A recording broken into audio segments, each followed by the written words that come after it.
Verse 1. So what is the nature of the lie? Now the serpent was more crafty than any of the wild animals that the Lord had made.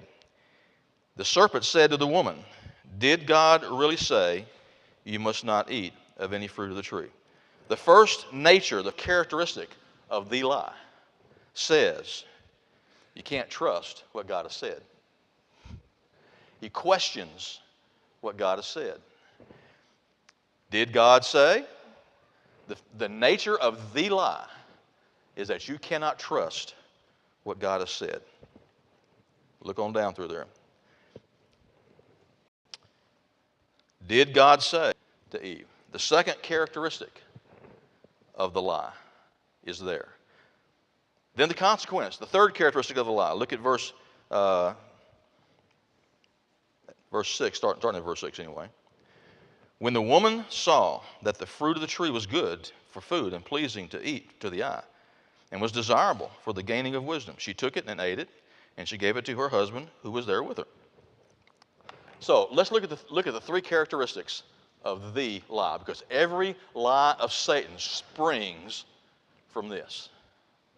First characteristic of the lie, you can't trust what God has said. Maybe God didn't say it.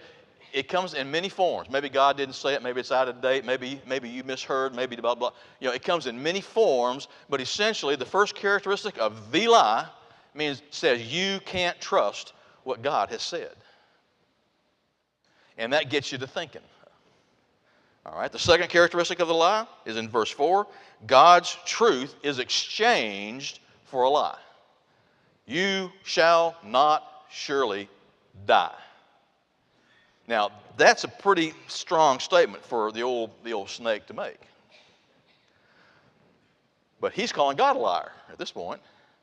And he's exchanging the truth of God, says, don't eat of the fruit, because in the day that you eat of the fruit, you'll surely die. You shall not surely die. He's exchanging the truth of God for a lie. Now keep your finger there in Genesis and turn over to Romans chapter 1, because this is explained even more so in today's vernacular. Romans chapter 1, verse 25. Now, in this particular passage, Paul is talking about the wrath of God coming against mankind. And from about verse 18 all the way down to, let's say, verse 32, he is listing a series of lies that men believed